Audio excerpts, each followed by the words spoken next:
Hello, kids. Welcome to This Generation. I'm Jeannie Green, your hostess for this week.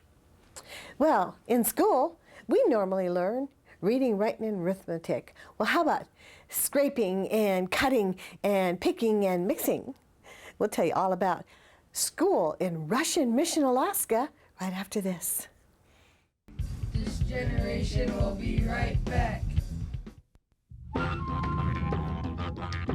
It's about not doing drugs. It's about knowing where you come from, what you do,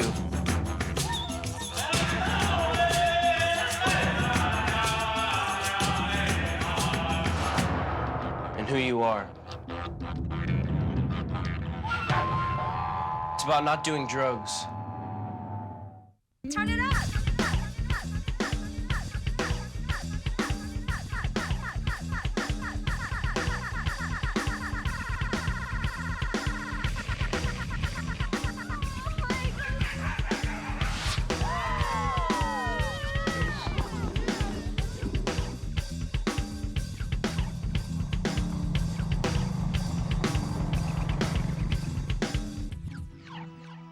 Turn it up!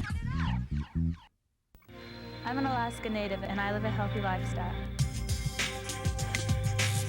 I don't need tobacco. It's not hard. I spend time with my family. I spend time outside. I love life, and tobacco's not a part of it. This message brought to you by the Alaska Department of Health and Human Services and Eastern Aleutian Tribes. Welcome to the Aurora Inn, Nome's newest and finest hotel. The Aurora Inn offers you clean, modern, quiet, and secure rooms.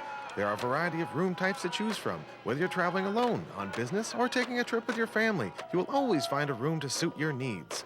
Also located at the Aurora Inn is Nome's only quality vehicle rental service, Stampede Ventures. Whether you're here on business or for sightseeing, bird watching, or just exploring the local area, we have a vehicle and a room for you. The Aurora Inn in Nome.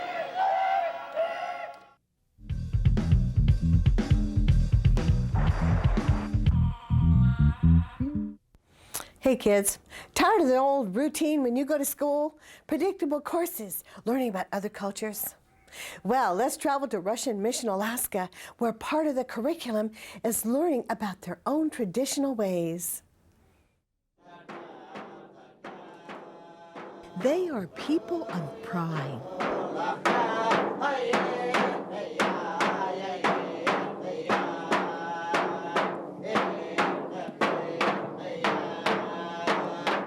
They're people of tradition.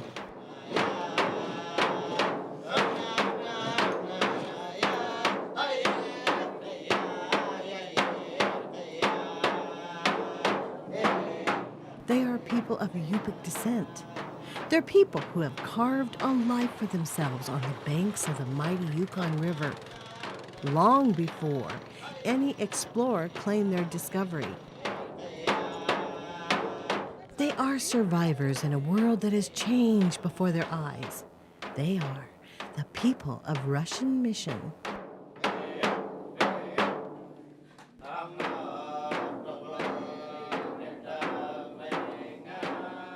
Rested on the side of a hill on the banks of the Yukon River sits the Yupik village of Russian Mission.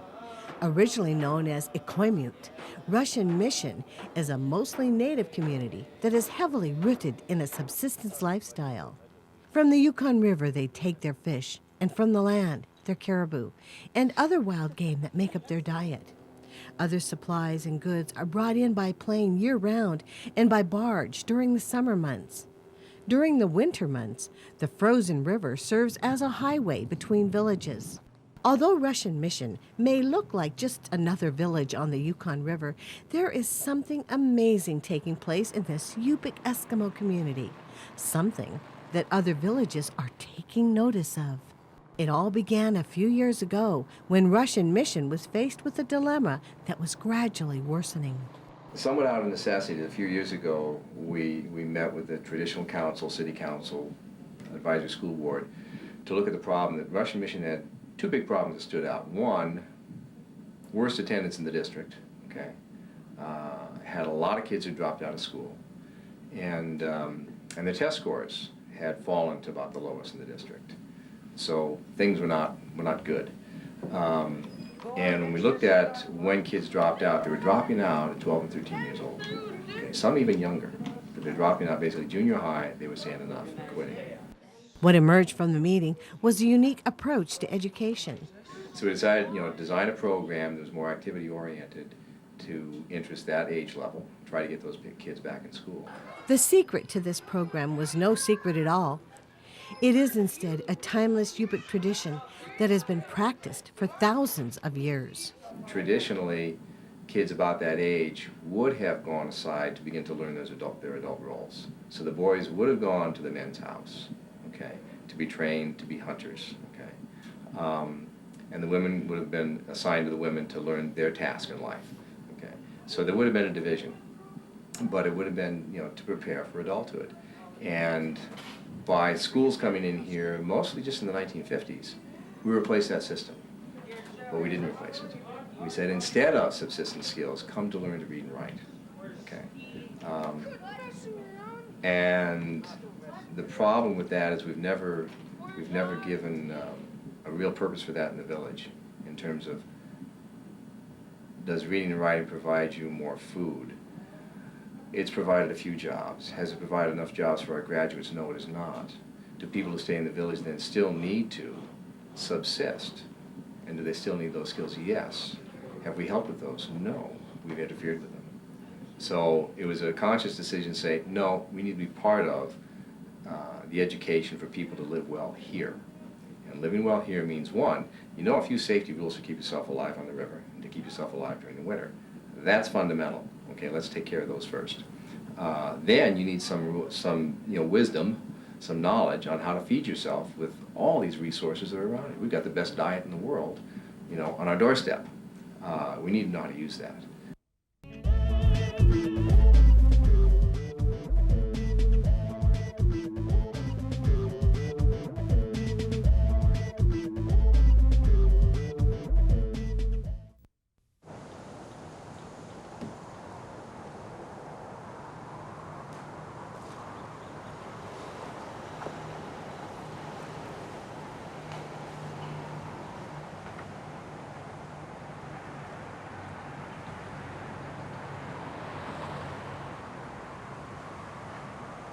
In a roadside study, 1 in 3 reckless drivers who were tested for drugs tested positive for marijuana.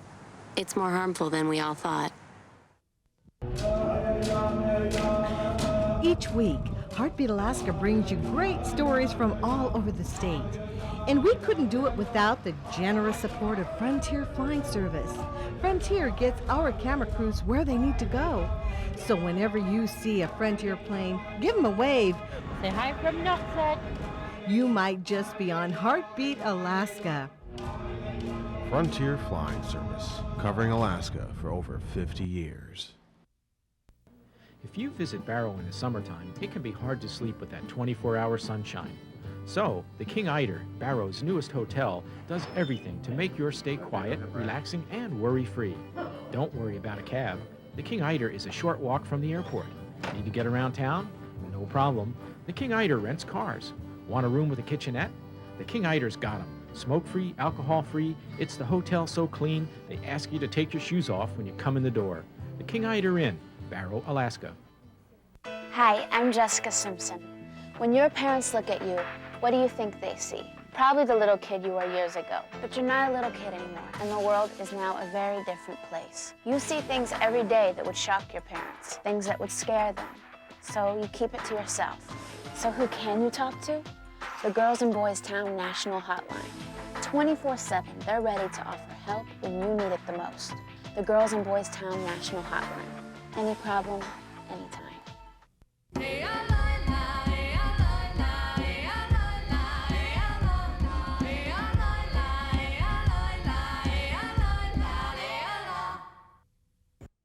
Welcome back. Let's travel to the Yukon now and learn how their unique way of education is a hit with the kids. In the fall of 2001, the Subsistence Education Program was put to the test. The youth spent 2 weeks in the wilderness learning a variety of skills and lessons that not only sharpened their subsistence skills, but honed their academic skills as well. They'd go moose hunting, they'd go bird hunting, they'd go sighting their rifles, they'd go reload shells. It all had to do with subsistence. They'd pick berries. Even the science class would be out in the field and they'd be gathering samples for science they do later on in the school year. But the gathering happened then, at a gathering time. Junior high kids we sent off to camp for 2 weeks. Okay, and they learned about picking berries, they learned about medicinal plants, they did some hiking, which they'd never done before, you know, climbing mountains, things like this. And it was just how to live and be comfortable out there. The part that we're taking the leap in, education-wise, is saying by doing that, one, kids will come back to school, and they did. We had, first year we instituted this, let's say, in a big way. We had 14 kids come into school. Many of them have been out of school 2 and 3 years, but 14 that had been out of school at least a year came back in.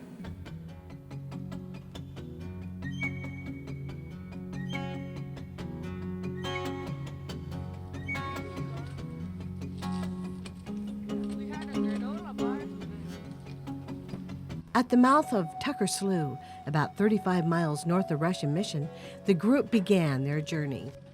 18 students paddled 5 miles down Tucker Slough to the mouth of Mountain Creek.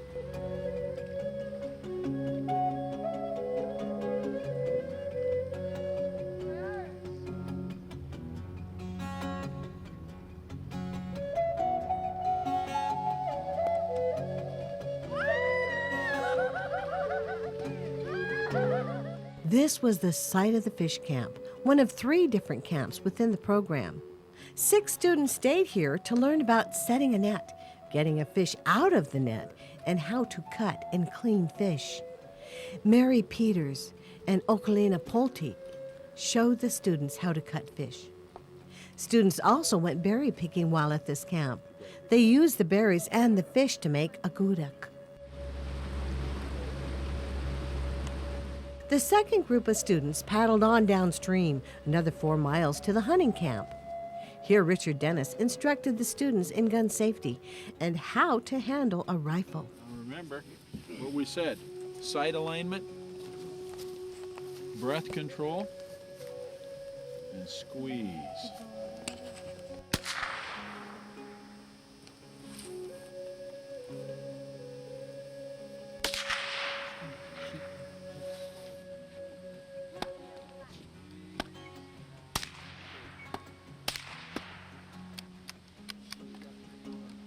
Well, anyway, we're on the paper though, right? And so it could be these sights need a little adjusting, right? And so we'll let the next person shoot a little bit and see. This camp was on a small sheltered lake that allowed the students to practice their canoeing skills.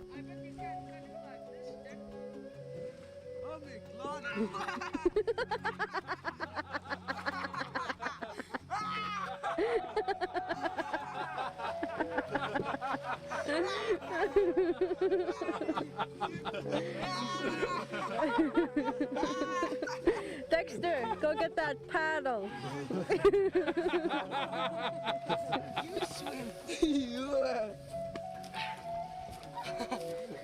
Stand back in the fire line now.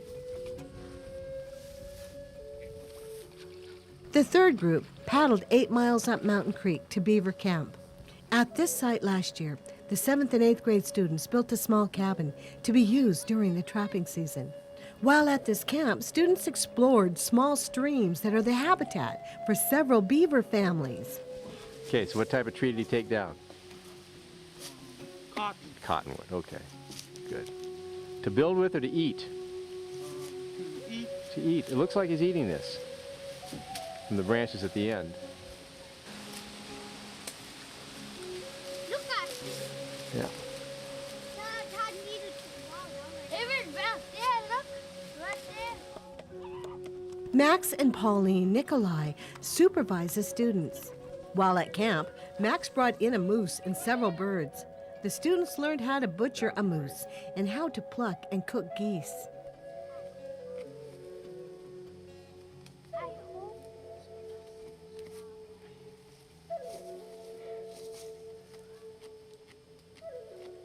Don't lean on me.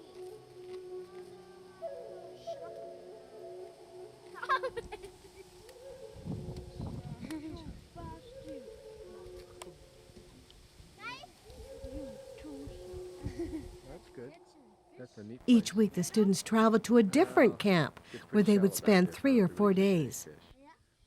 At the end of the final week, everyone paddled down Tucker Slough to where it rejoins the Yukon River at a place called Dogfish.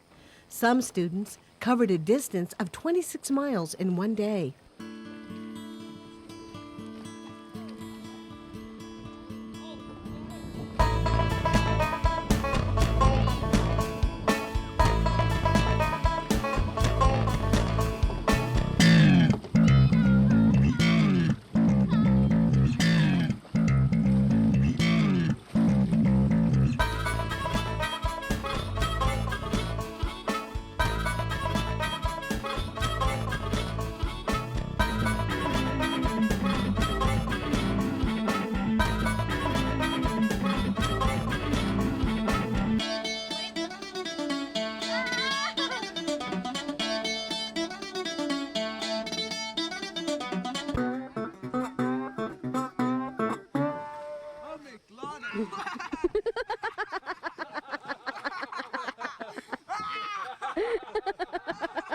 When you come back, find a partner and bring the other canoe over.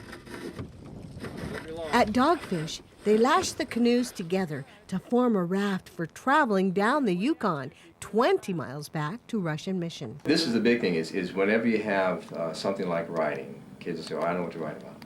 Okay? And if it's something arbitrary, then they're not interested. But by taking the kids out, they have stories to tell. And we're still in a society that's an oral tradition. They're storytellers. So by giving the kids all these experiences, they became the storytellers. So when they get back, they've got something to write about. Okay? So on a creative level, that's fine. And what we know too is that the more they write, the better they're able to read, because they're using vocabulary. Okay? And then too, on a technical level, what we did particularly with 7th and 8th grade is we get the research articles.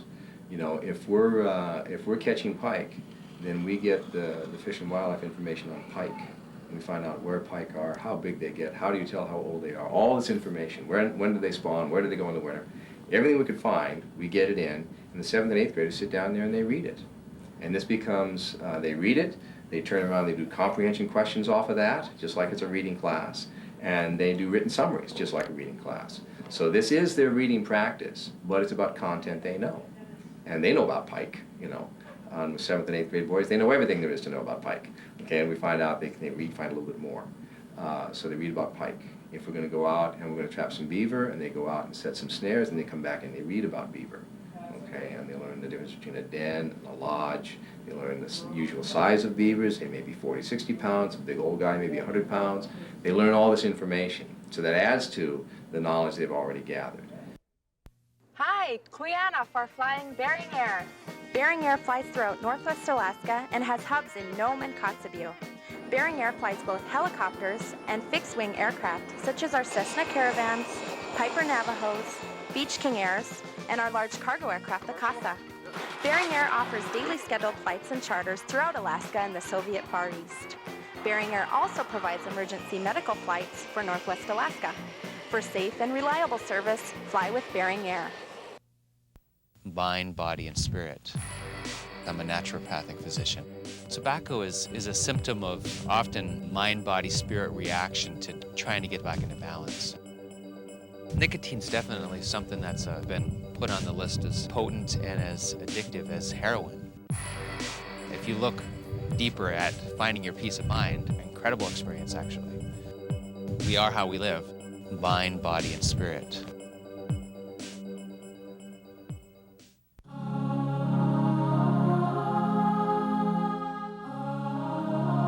Aviation. It's knowing how to make distances seem shorter. The art of buying you time. The business of bringing people together. And another reason to look up. Era Aviation. This is our sky.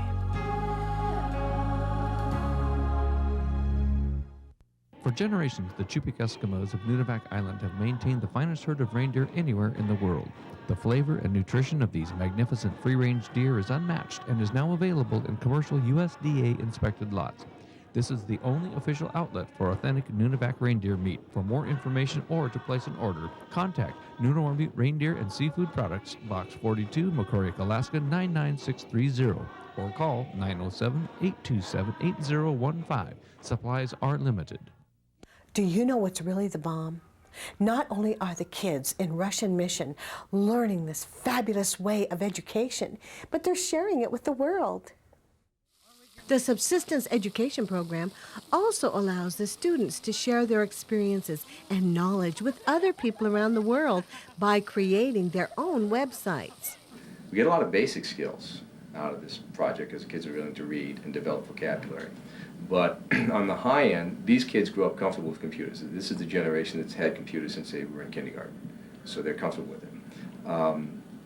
They're real easy about taking all their information, putting together PowerPoint presentations. So they've done that. They've presented these presentations to the community. They've traveled to several different schools. They presented at the Native Educator Conference, and a group of them presented in Tokyo to an international symposium on the environment there.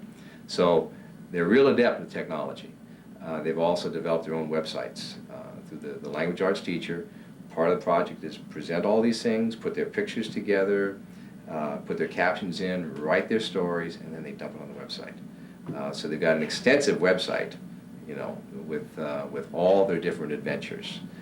They get comments on those. People write them, you know, send email to them, say, oh, I look at your website and want to know more about this. A lot of communication with the kids in Japan and with a couple of groups of kids in Israel about their website. Principal Mike Hall has been a driving force behind the Subsistence Education Program since its creation, and believes that the 4 elements necessary to make this program work in every village across the state are already in most rural communities. You know, I've found it, I've worked in about 7 different villages now, that you have a high level of parent support. You know, parents are very supportive of their kids. That's one element. You have a highly qualified staff. In terms of a group of people, this is quite a professional crew in terms of the way they approach things.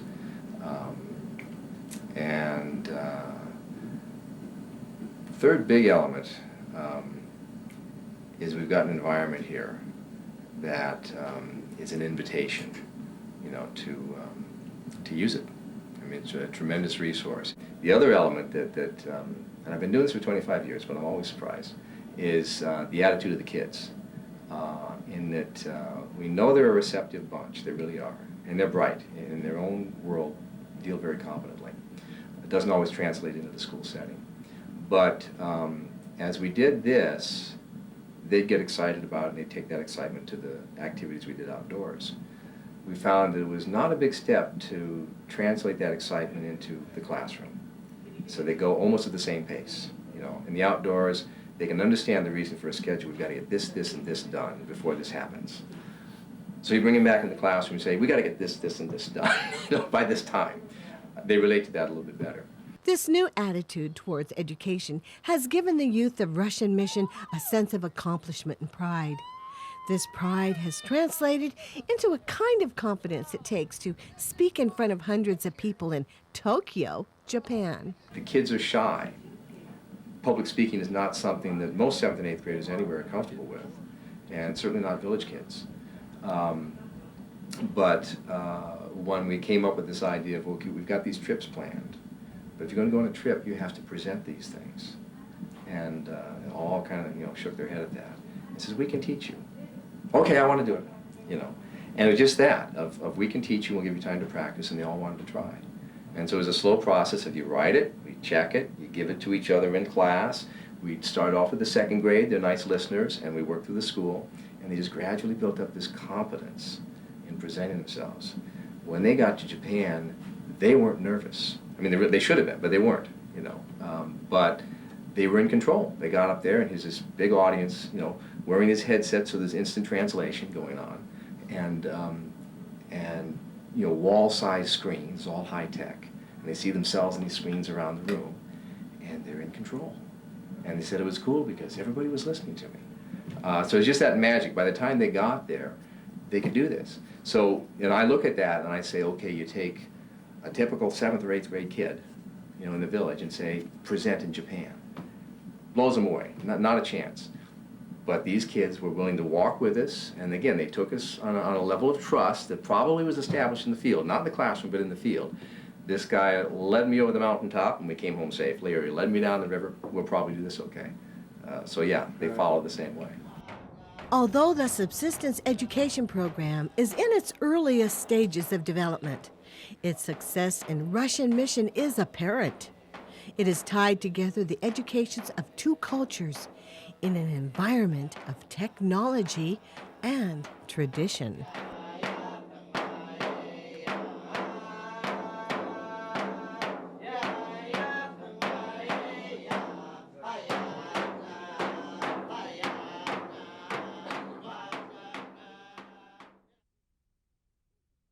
Thank you so much for joining us for This Generation. I'm Jeannie Green.